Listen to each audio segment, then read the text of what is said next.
L'homme n'a point de port, le temps n'a point de rive, il coule et nous passons.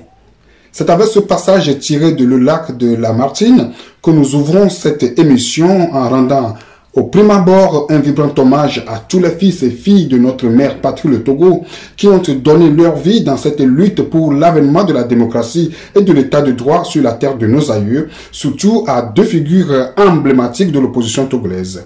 Deux figures au destin croisé qui ont marqué à jamais le destin du Togo. Edem Kodjo et Yaovi Madi Apollinaire Agboibo, comme c'est de ces deux figures qu'il s'agit, au nom de toute l'équipe de Radio Milawe, je m'incline devant leur mémoire. Mesdames et messieurs, auditrices, auditeurs au bout des ondes, bonsoir et bienvenue à toutes et à tous dans votre nouveau numéro de Jeudi Actualité 40 minutes pour convaincre. Pour passer en revue et décrypter les événements socio-économico-politiques qui ont marqué les 5 derniers mois, notre rédaction, mon équipe et moi, avons le plaisir de recevoir pour vous le professeur Aimé Gobé, président de l'Alliance des démocrates pour le développement intégral, en abrégé ADI. Nous sommes jeudi 25 juin 2020. Une fois encore, bonsoir et bienvenue à toutes et à tous. Serge Komna-Duvon, c'est moi. Information, divertissement, débat, jeux, les contes et légendes de l'Afrique. C'est sur Radio Milawe. Monsieur Aimé Tchaboulé-Gogé, bonjour. Je rappelle à nos auditeurs auditrices au bout des ondes que vous avez fait vos études supérieures au Canada, études sanctionnées en 1967 par un PhD en sciences économiques, et vous avez enseigné pendant près de 35 ans à l'Université du Bénin, d'alors aujourd'hui Université de Lomé. Vous êtes aujourd'hui le président du parti ADI. Comment se porte votre parti après les élections controversées du 22 février dernier? Bonjour chers auditrices et auditeurs de la radio Milawe. Merci pour m'avoir invité pour discuter avec vous de l'actualité togolaise, pour échanger. C'est des échanges qui surgissent la lumière. Bon, une petite remarque, j'ai eu mon PhD en 1976, j'ai eu mon bac en 68 et je suis rentré en 76 au Togo. Bon, comment se porte le parti ADI après les élections présidentielles du 22 février? Vous savez, d'abord, les élections présidentielles étaient un coup de massue pour tous les partis politiques de l'opposition, compte tenu d'abord des irrégularités et des difficultés que nous avons connues sur le terrain et des ressources engagées. Bon, l'État a promis de subventionner les partis politiques, a promis. C'est une disposition prise dans le code électoral et malheureusement, les subventions n'ont pas été payées durant la période, durant la campagne électorale, mais jusqu'au jour où je vous parle, aucun parti de l'opposition, à ma connaissance, n'a bénéficié de ces transferts. Donc, avec moins de ressources, il y a difficulté d'entreprendre des activités. Mais en même temps aussi, il y a la pandémie du Covid-19 qui a empêché pendant longtemps les déplacements. C'est maintenant que c'est ouvert et vraiment les contacts, les réunions traditionnelles, les meetings ne peuvent pas être effectués actuellement. Mais après les élections, quand même, il faut reconnaître que nous avons eu le temps de faire une première évaluation du comportement de ce qui s'est passé durant les élections. Donc, on a senti un peu le parti. Et malheureusement, après, nous sommes rentrés dans la période, pas de confinement, mais de distanciation des mesures barrières, ce qui ne permet pas une bonne appréciation de la vie du parti. Mais quand même, nous avons établi un mécanisme de consultation régulière, hebdomadaire, je dirais, pour partager les informations et les stratégies sur le terrain, même si nous sommes très handicapés par la situation, par l'environnement. Donc, globalement, je peux dire que le parti, ça va, mais l'appréciation ne peut pas être totalement correcte dans la mesure où il y a des contraintes de mobilité et de rencontre. Donc ça permet également de, peut-être cette période peut être saisie pour mieux réfléchir sur les échecs, sur les expériences de l'élection passée et pour mieux réfléchir pour des meilleures stratégies pour l'avenir. Donc c'est ce que je peux dire. Bon, pour le moment, donc le parti se va bien, compte tenu de l'environnement. Et c'est lorsque il y aura une parfaite mobilité sur le terrain, dû à l'évolution de la pandémie, que nous pouvons donner une meilleure appréciation sur le terrain. Professeur Aimé Gogué, vous avez eu à côtoyer des grandes figures de la lutte pour la libération totale de notre pays, le Togo, sous le joug des Gnassingbé. Quel souvenir avez-vous des feux Yaovi Agboibo et Edem Kodjo? Comment les avez-vous connus? Bon, je suis parmi les jeux de la lutte actuellement. Je les ai connus, j'ai connu tous les leaders, que ce soit Léopold Guinévi, Agboibo, d'autres qui sont des Chris Olympio, etc., etc., etc. Comment je les ai connus? Agboibo, nous habitions le même quartier avant, et on se rencontrait, puisque je connaissais des jeunes avocats, dont Joseph Kokou Kofigo, qui était un camarade de classe qui le voyait. Donc les jeunes avocats, je les côtoyais. Et d'un côté, je l'ai connu par ses écrits d'abord, parce que quand il était ministre des Finances, je suis rentré ici quand il était ministre des Finances, et puis il est passé aux affaires étrangères, mais on n'avait pas eu l'occasion de se voir. Et c'est quand il est revenu d'exil, mais avant qu'il ne revienne pas ses écrits, évidemment, j'entendais parler de lui, je le connaissais.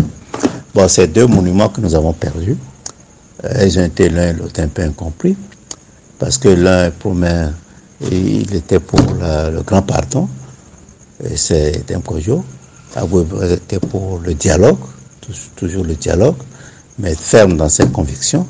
Malheureusement, les deux n'ont pas été très très bien compris. Évidemment, il y a eu une mésentente entre, suite aux élections législatives de 1994, ce qui nous a permis de perdre une opportunité importante pour installer un peu plus la démocratisation dans le pays, pour consolider un peu plus le processus démocratique dans le pays.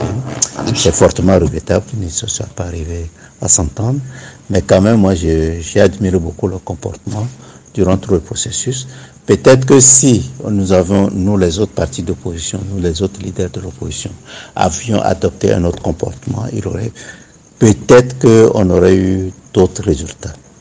Et disons en 1994, lorsque ils ne se sont pas entendus, nous avons abandonné Edem Kodjo.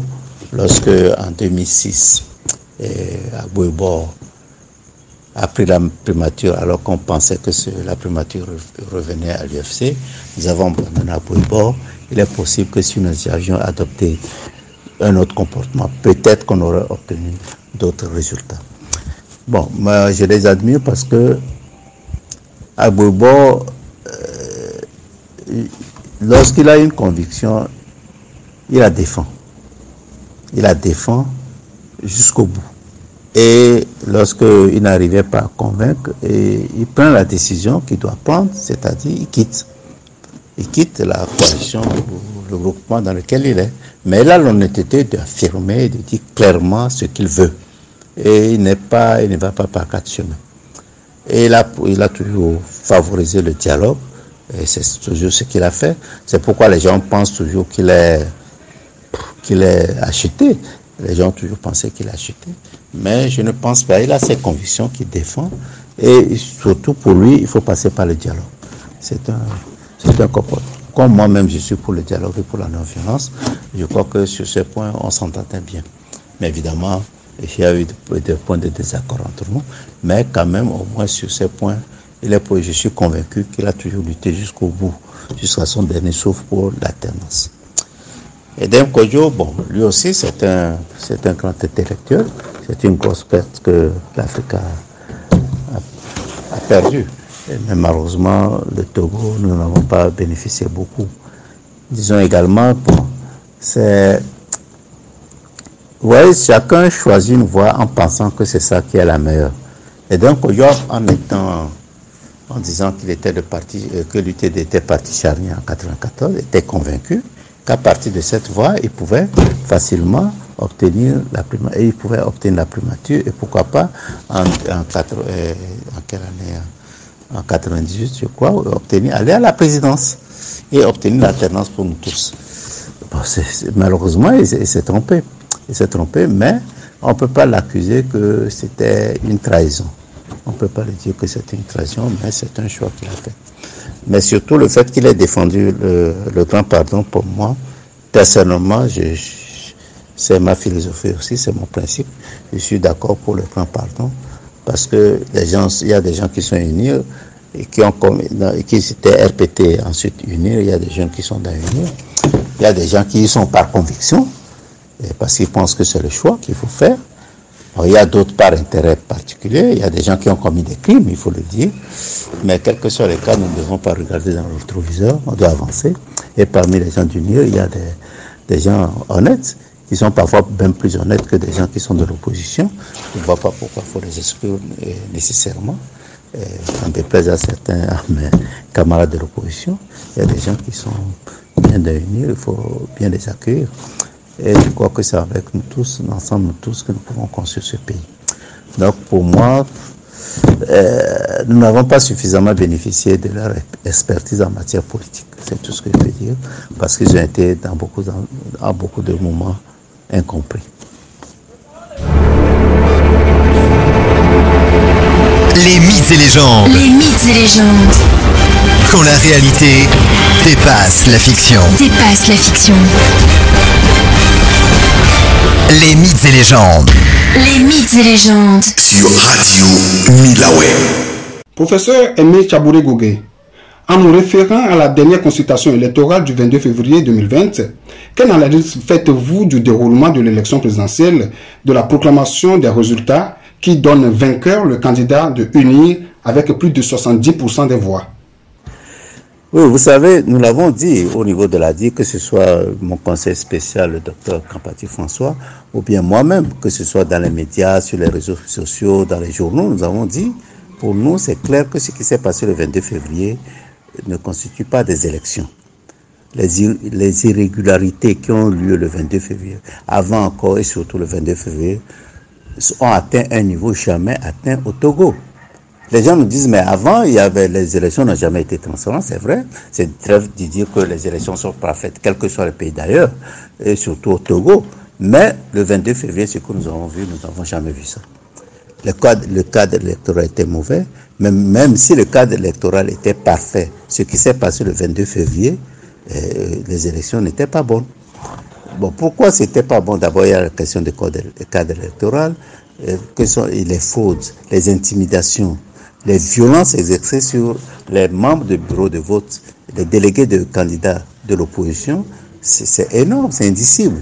Mais quand même, ce que moi j'ai fortement regretté, c'est le comportement de la population. Non, je suis très clair à ce niveau, de la jeunesse en particulier.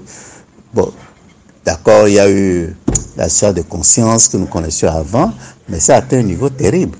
Que des jeunes qui ont travaillé avec qui nous avons travaillé pendant des semaines, pendant des mois, et qui peut-être avec 2000, 3000, 5000, bon, vont de l'autre côté. Bon, est-ce que c'est un choix qu'ils ont fait? Je ne peux pas le dire, mais je trouve ça regrettable.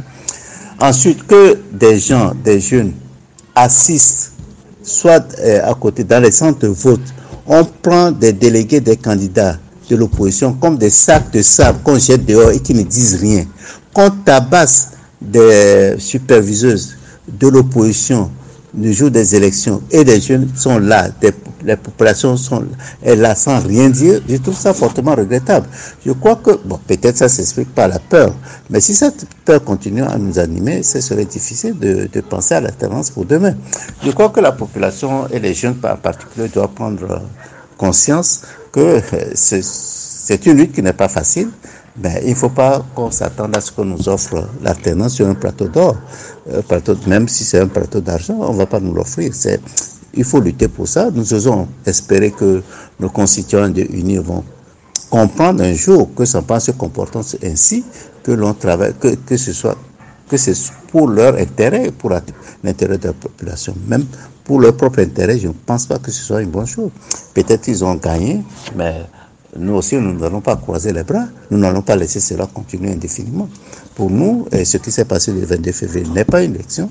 Ce que nous pouvons faire pour contester cela, pour mettre ça, pour que les Togolais comprennent que ce n'est pas une véritable élection, qu'on n'a pas de gagnant le 22 février, nous allons continuer à le faire. C'est fortement regrettable pour moi. Je trouve que ce n'est pas bon ce qui s'est passé le 22 février. Et pour que cela puisse changer, il faut que la population puisse prendre conscience que véritablement, elle doit retrousser les manches. C'est trop facile de dire que non, que c'est l'opposition, c'est les leaders de l'opposition. C'est vrai, nous avons été peut-être en partie responsables parce que nous n'avons pas réussi à avoir une action unitaire, non pas parce que nous n'avons... Moi, vous savez, ma position, pour Adi, la candidature unique n'est pas nécessairement la meilleure stratégie pour gagner les élections ici.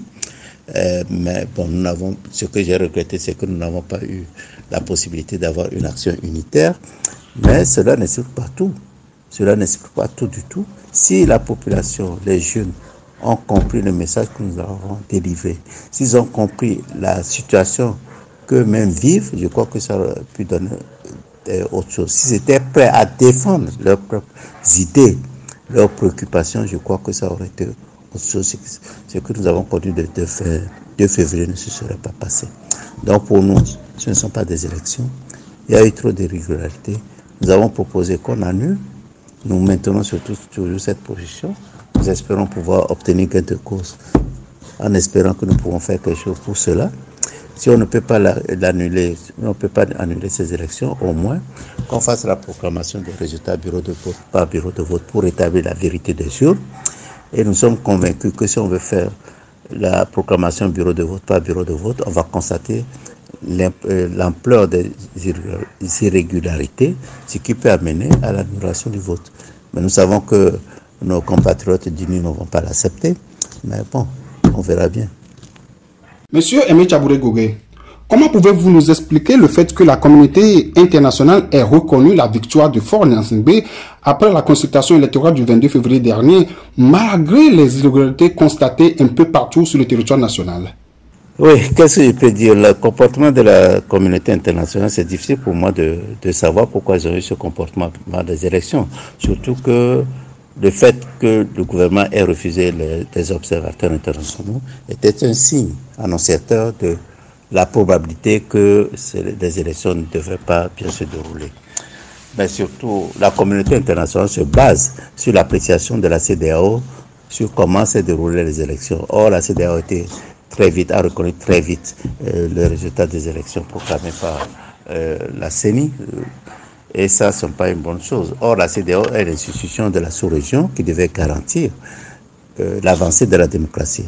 Mais malheureusement, les Togolais ont de plus en plus l'impression que la CEDEAO complote contre la population et se comporte comme si c'est une organisation, un syndicat de chefs d'État, ce qui n'est pas une bonne chose, ce qui ne présage pas du bon avenir pour la CEDEAO, une institution à laquelle nous devons avoir confiance pour la stabilisation de la politique et l'avancée de la démocratie dans la sous-région. Pour la communauté internationale, nous devons faire un peu plus d'efforts pour leur donner des informations sur ce qui se passe exactement.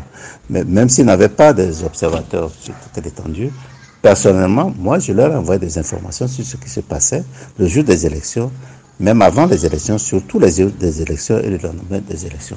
Malheureusement, les informations n'ont pas fait de poids par rapport aux résultats proclamés par les institutions. Nous trouvons ça fortement regrettable.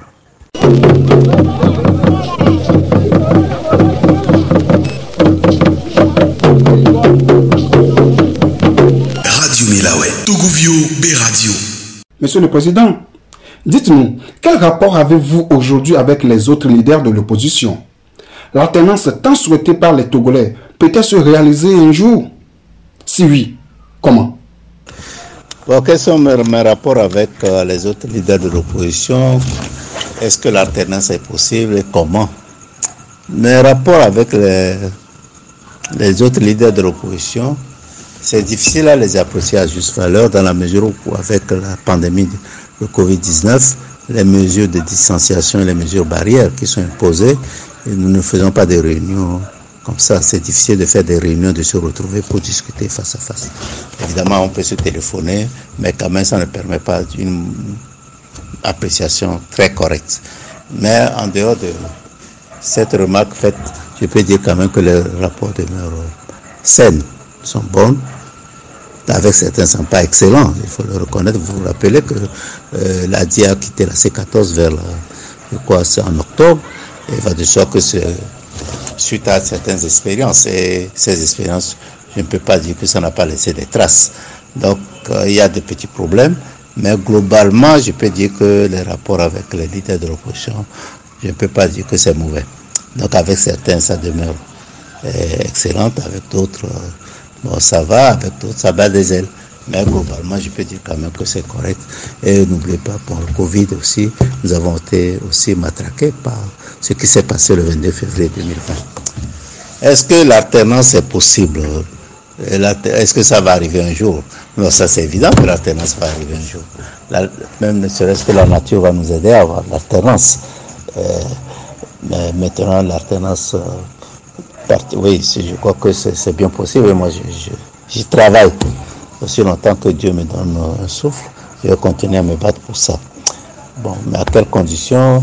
Je l'ai indirectement dit lorsque j'ai donné mon appréciation sur ce qui s'est passé le 22 février. Les gens beaucoup de gens ne sont pas d'accord avec moi, mais je continue à l'affirmer. Si la population ne veut pas s'impliquer sérieusement, nous n'aurons pas d'alternance. Ça, je suis convaincu de cela. Nous disons souvent que la population a suffisamment donné, mais aussi longtemps que nous n'avons pas obtenu ce que nous voulons, on ne peut pas dire que nous avons suffisamment donné, non. C'est aussi longtemps c'est lorsque nous avons obtenu ce que nous voulons que nous allons dire que nous avons suffisamment donné. Et même dire on a trop donné, parfois je me pose beaucoup de questions. Vous vous rappelez, même au plus fort de la crise, même au plus fort de la mobilisation en 2017, septembre-octobre 2017, lorsqu'on faisait des manifestations à Lomé, et Sokodé, Tchamba, Bafilo, un peu Mango, Palimé, Anié, un peu Tapon. Il y a beaucoup de villes au Togo où personne ne bougeait. Même à Lomé, il y a des quartiers de Lomé où la vie se passait normalement, il n'y a pas de manifestation. Donc les gens de ces quartiers ne peuvent pas dire qu'ils ont donné quelque chose. Premier point. Deuxième point, vous savez, en 90, ce que les jeunes ont donné en 90, ce n'est pas ça que les jeunes donnent aujourd'hui. Ça, je regrette de le dire. Bon, évidemment, il y a toujours un noyau qui se sacrifie, qui fait beaucoup d'efforts, mais la majorité, on ne peut pas me dire que la majorité, le pourcentage des jeunes qui participaient à la lutte en 90 ne dépasse pas énormément le pourcentage des jeunes qui se donnent aux revendications pour la démocratie ces temps-ci. Ensuite, ce qui s'est passé le 22 février, moi,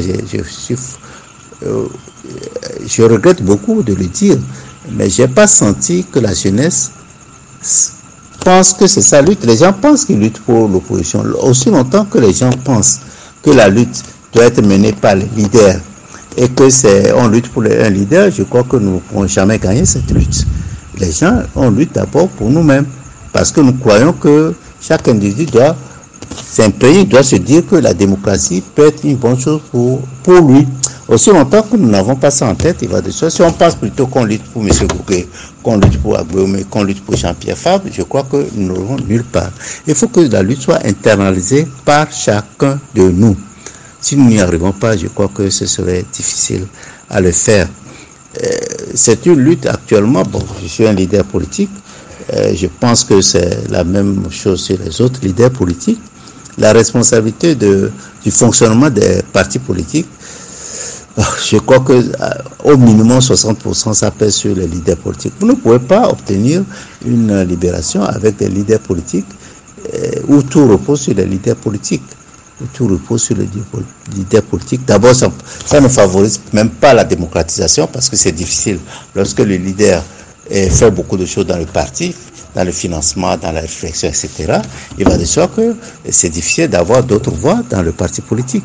Le processus démocratique commence dans les partis et commence par la participation de tout le monde, de la jeunesse, etc. Les gens disent que les jeunes n'ont qu'à prendre, les leaders n'ont qu'à, les vieux n'ont qu'à quitter, c'est les nous, n'ont qu'à quitter et que les jeunes n'ont qu'à prendre le pouvoir. Évidemment, ça je crois que c'est un principe accepté. Si les leaders se montrent valables, ils vont prendre. Je ne pense pas qu'un vieux leader empêche ou bien créent des obstacles à ce que les jeunes prennent la relève.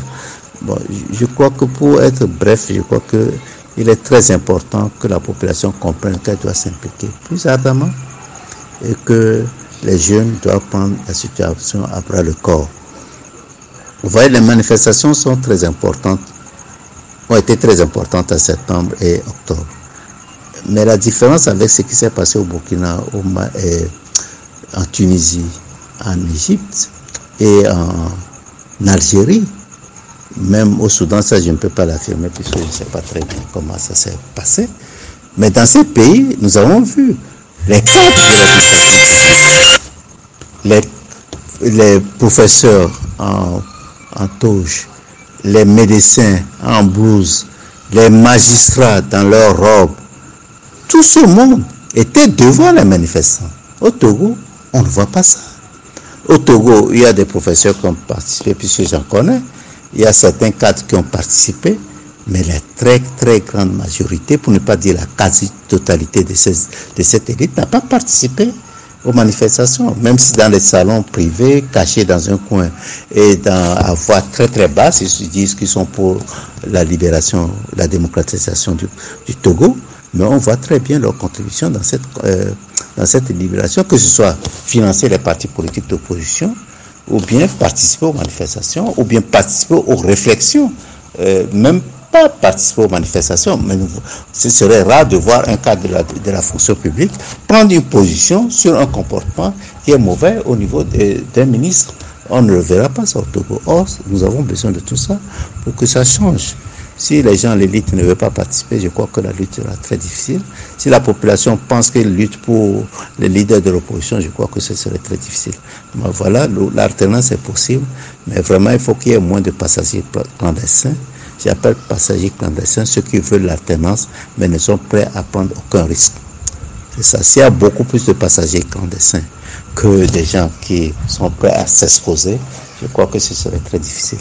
Ou si vous prenez un car, s'il y a beaucoup plus de passagers clandestins que les passagers qui paient des tickets, il va de soi que le chauffeur ne peut pas payer le carburant et le bus ne peut pas aller à destination.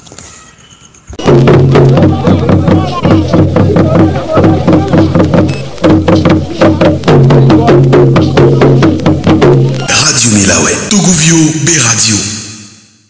Monsieur Jean-Pierre Fabre et Aimé Gougué sont des traîtres. C'est ce que soutient aujourd'hui une partie des Togolais. Monsieur Aimé Gougué, en âme et conscience, avez-vous trahi la lutte pour la libération du Togo, vous et Monsieur Jean-Pierre Fabre? Je suis souvent très surpris de ces affirmations. Bon, pour Jean-Pierre, je ne pense pas qu'il soit trop. Pour moi, j'affirme que je ne suis pas très top. J'ai des objectifs que je poursuis, c'est clair. Mais ce n'est pas parce que nous avons des points de vue différents sur certains points, automatiquement sur certains sujets, automatiquement on est traître. Dans la vie, peut-être lorsque nous menons nos activités au sein de la C14, certains étaient pour des manifestations, d'autres non. Certains étaient pour des meetings, des marches, d'autres non. Est-ce que ça veut dire automatiquement que ces gens sont traîtres ou tôt? Je ne pense pas. Si nous ne sommes pas d'accord sur des stratégies, ça ne veut pas dire qu'on trahit ou bien qu'on est tôt. Premier point. Deuxième point, l'être humain est très complexe. Deux individus peuvent se fréquenter, mais aussi longtemps que vous ne savez pas intimement ce qu'ils se disent, vous ne pouvez pas déduire des conclusions. Vous ne pouvez pas faire des inférences sur ce qu'ils se disent.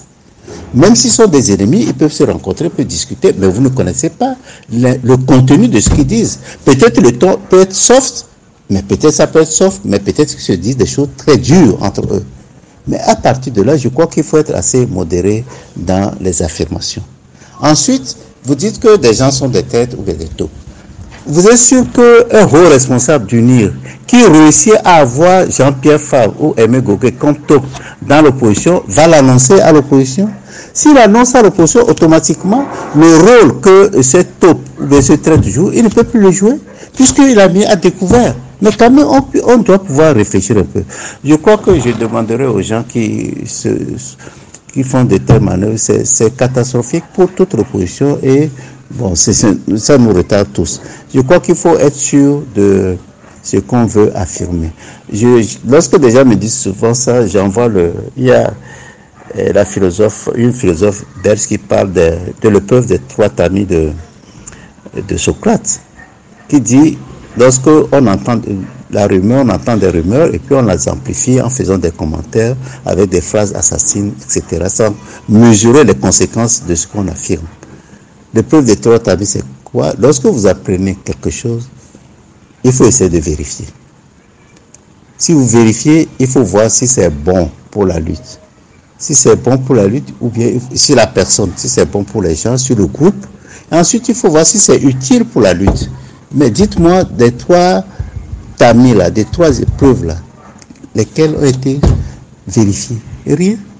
On apprend quelque chose, on l'amplifie, on l'affirme, on la subit. Je crois que ce n'est pas bon pour la lutte. Donc, à ce qui concerne, je suis convaincu que je suis très mytho. Et je pense également que Jean-Pierre Fabre ne l'est pas. C'est tout ce que je peux vous dire. Si les gens ont des preuves, ben je ne sais même pas quoi dire sur ça. Merci. Monsieur Aimé Tchabouré-Gougué, dans une tribune publiée par Monsieur Philbert Atusso, que vous connaissez très bien, on peut lire clairement la phrase suivante. Je cite. « Aujourd'hui, nul ne peut nier que la dynamique Podio cristallise les enthousiasmes et porte l'espoir de la bataille qui sonnera le glas de la dictature au Togo. Peu importe les reproches qu'on pourra lui faire, la dynamique Podio ne peut pas ne pas être au centre des prochaines entreprises de mobilisation. » Fin de citation. Il va plus loin en disant qu'il pense à la création d'une nouvelle coalition qui devra s'évertuer à réaliser une unicité d'action de l'opposition. Que pensez-vous de cette sortie de M. Philbert Atusso? Monsieur le professeur, votre parti est-il prêt à être membre de cette coalition si chère à l'auteur de cette tribune? Le premier point, je dirais que c'est difficile pour moi de me prononcer sur le positionnement qu'il donne à la dynamique Podio sur la scène politique du Togo, sur le rôle central que la dynamique va jouer dans tout processus de résolution de la crise politique au Togo. Ça, vous me permettez de ne pas me prononcer sur ça, c'est son jugement, c'est son appréciation. Mais tout ce que nous souhaitons, c'est que nous arrivions à bout de la dictature, qui est un véritable changement, une véritable alternance dans le pays. C'est ce que nous souhaitons tous. L'unité d'action également, sur ce point, nous sommes d'accord avec lui. Nous osons espérer que nous pouvons arriver, malgré les difficultés que nous connaissons ces jours-ci, à avoir une unité d'action. Mais il faut reconnaître là que la dynamique Podio n'a pas tellement aidé pour le rassemblement de l'opposition. Ça, il faut avoir le courage de le dire. Et nous regrettons ce qui se passe actuellement. Nous avons eu à le dire à Monseigneur. Et je crois que nous tous nous devons œuvrer pour qu'il y ait un bon climat entre les leaders de l'opposition, entre les partis de l'opposition et pourquoi pas la société civile. Parce que pour nous, au niveau de l'ADI, ce n'est pas seulement une préoccupation des partis politiques, mais la situation actuelle doit préoccuper tous les citoyens dans la mesure où nous voulons définir les rapports qui entre les situations de ce pays, et cela ne concerne pas uniquement les partis politiques, ça concerne l'ensemble de la population, la société civile et les partis d'opposition, ou bien les simples citoyens qui ne sont pas membres des organisations de la société civile ou d'un parti politique. Deuxième point, le troisième point, est-ce qu'on l'ADI va adhérer à une coalition? Vous savez, nous avons eu beaucoup d'expériences des coalitions au Togo, avant la conférence nationale, pendant la conférence, après la conférence nationale, durant la transition, lorsque le général Yadema était au pouvoir, et après que Faure soit au pouvoir. Et je crois que l'ADI a fait partie de toutes les coalitions possibles. Bon, nous devons tirer les leçons de notre participation ou bien du fonctionnement des coalitions. Si les coalitions ont bien fonctionné ou non, tirer des leçons et avancer. Malheureusement, avec le Covid-19, nous n'avons pas pu faire au niveau du parti, faire une bonne appréciation, une appréciation approfondie des leçons que nous avons tirées de toutes ces coalitions. Mais ce que je veux dire, nous sommes prêts à travailler ensemble pour l'alternance, mais est-ce que nous sommes prêts pour participer à une coalition formelle actuellement? Pour le moment, je ne peux pas répondre, mais je dirais seulement que nous sommes en réflexion sur ce point. Est-ce qu'il faut continuer encore avec ces processus de coalition qui se terminent souvent en queue de poisson? Il faut qu'on réfléchisse, d'abord identifier les raisons pour lesquelles les coalitions ont souvent eu des échecs. Et bon, si on trouve les raisons, si on peut y remédier, il n'y a pas de problème. Mais si on trouve les causes des échecs répétés des coalitions, si on pense que c'est difficile à résoudre, il faut trouver un moyen quand même arriver à travailler ensemble. Donc si vous voulez être concret, premier point, le positionnement de la dynamique Pojolo, je ne me prononce pas dessus. Travailler ensemble pour l'unité d'action, pour l'alternance, à dire d'accord, mais est-ce qu'il faut ou non appartenir à une coalition? Pour le moment, j'hésite. Monsieur Emecha Gorob-Gogé, les Togolais ont connu avec l'opposition beaucoup de coalitions. Nous pouvons citer le collectif Sauvons le Togo, le FRAC, le CAP 2015 et tout dernièrement la C14. Qu'est-ce qui explique les échecs dans toutes ces coalitions? Et comment pouvez-vous vous retrouver dans une autre coalition pour redonner vie à cette lutte et donner espoir aux Togolais? La lutte pour la démocratisation du pays a été échelonnée, a été marquée par plusieurs coalitions, que ce soit avant la conférence nationale, après la conférence nationale, après le gouvernement de transition et avec le président Faure Eyadema. Donc avant la conférence, il y avait le FRAC, après il y a eu les différents codes sur Eyadema, il y a eu la coalition simple, il y a eu ensuite, après Faure, il y a eu notamment le FRAC, il y a eu le CSC avec Arc-en-Ciel, ensuite il y a eu dernièrement, ensuite il y a eu le CAP 2015 et dernièrement il y a eu la C14. Bon, il faut reconnaître que pas chaque fois que nous avons obtenu des échecs. Avant la conférence nationale, on peut quand même dire que le FRAC a permis d'obtenir la conférence nationale souveraine. C'était un succès qu'il faut mettre au bilan de la vie des coalitions. Mais après la transition, ou même après la conférence nationale, les différentes coalitions ont eu des difficultés, surtout après la conférence nationale et surtout après le décès de général Eyadema. Pourquoi? C'est difficile pour moi de donner les raisons, mais j'avance seulement quelques raisons. D'abord, peut-être que les objectifs n'ont pas été très clairement définis. Les objectifs n'ont pas été très clairement définis, de telle sorte que chacun venait avec ses objectifs et nécessairement une analyse a priori des objectifs de tout un chacun n'ayant pas été faite, il va de soi effectivement que les résultats attendus ne seraient pas les mêmes pour chacun. Donc ça c'est un premier point. Le deuxième point, les gens pensent aux égos. C'est possible que les égos des leaders aient joué un rôle. Et je ne sais pas si c'est ça le plus déterminant. Je crois quand même que nous avons en face de nous des gens qui ne veulent pas nécessairement dialoguer. Or, les coalitions que nous avons mises en place par le passé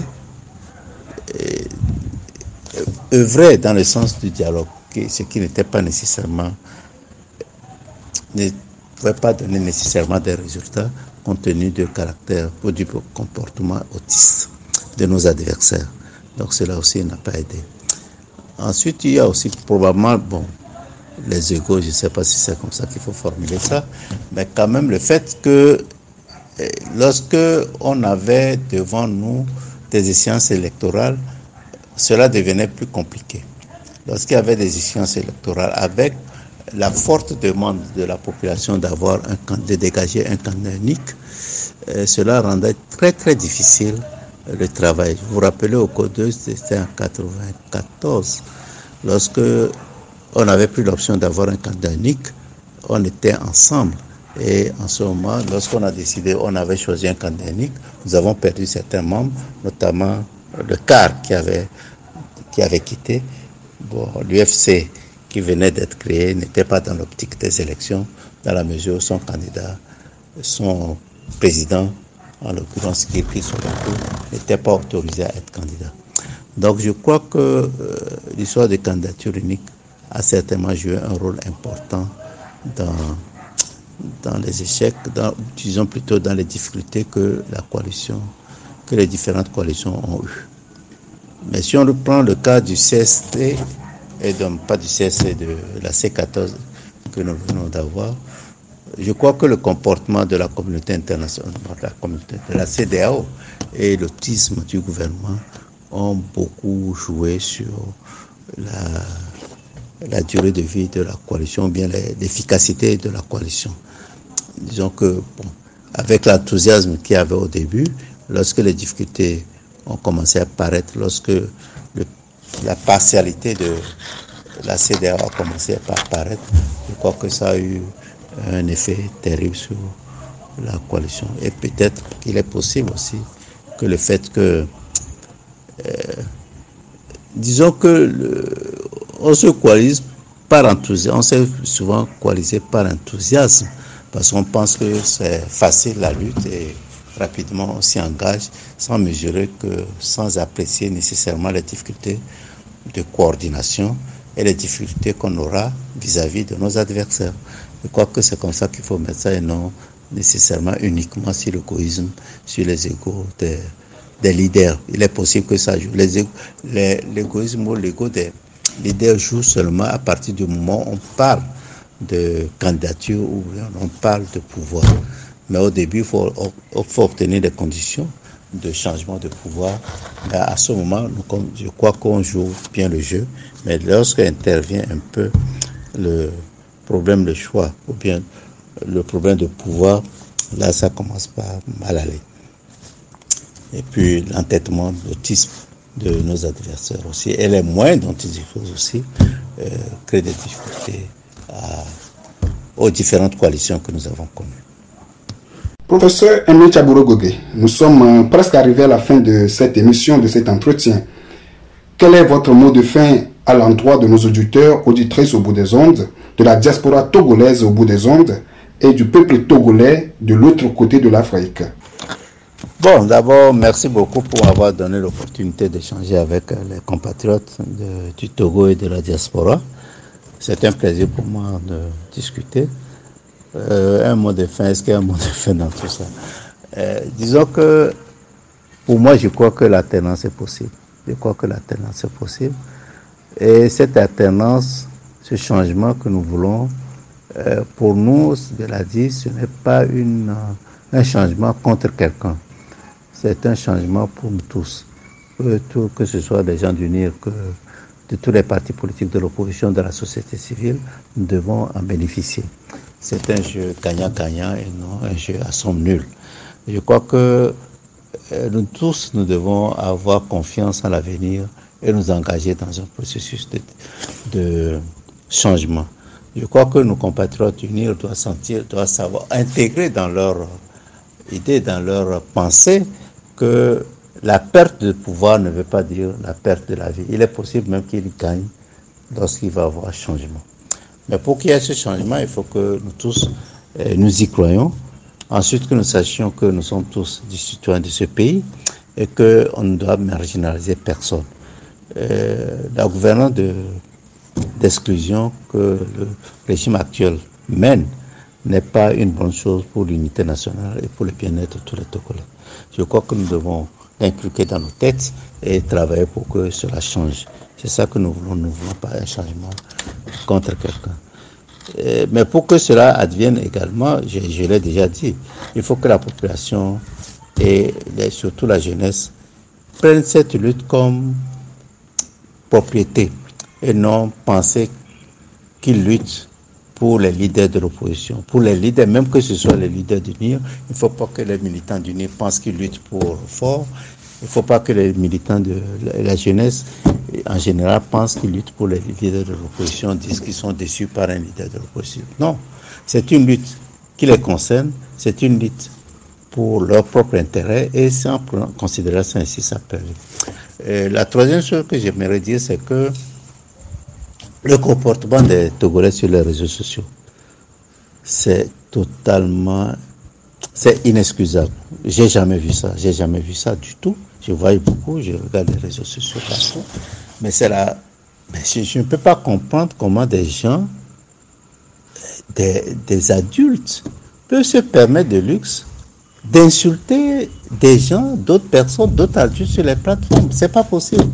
Même insulter, même si vous avez des preuves, des convictions, mais c'est discourtois d'insulter quelqu'un. Mais là, c'est surtout qu'on n'a pas de preuves, on se permet d'insulter. Ça ne permet pas des échanges, de s'écouter. Je crois que moi, j'appellerai la jeunesse, j'appellerai ceux qui sont sur les réseaux sociaux de faire beaucoup plus d'efforts, d'être courtois, pour qu'on s'écoute sur les réseaux sociaux. Que vous soyez unis, que vous soyez de l'opposition, je crois que ça n'empêche que vous ayez des divergences de point de vue. Je pense que vous pouvez toujours discuter et non s'insulter, diffamer. Moi, c'est la première fois que je vois ça. Je suis totalement surpris lorsque peut-être que je serai obligé de quitter les prochains jours beaucoup de plateformes pour être en paix, parce que si c'est pour apprendre à injurier mon âge, je ne peux pas changer de comportement. Donc, pour me résumer, je crois que l'alternance possible, c'est une alternance pour nous tous, et nous tous, nous devons y contribuer. Nous tous devons penser à un Togo meilleur, et ça, pour l'avoir, c'est l'alternance, et pour que nous puissions vivre ensemble. Merci beaucoup de l'opportunité que vous m'avez donnée. Bonne soirée à vous tous. Au revoir. Information, divertissement, débat, jeux, les contes et légendes de l'Afrique. C'est sur Radio Milawe. Mesdames, Messieurs, fidèles auditeurs, au bout des ondes, nous sommes à la fin de cette émission. Merci de votre présence, merci de nous avoir suivis.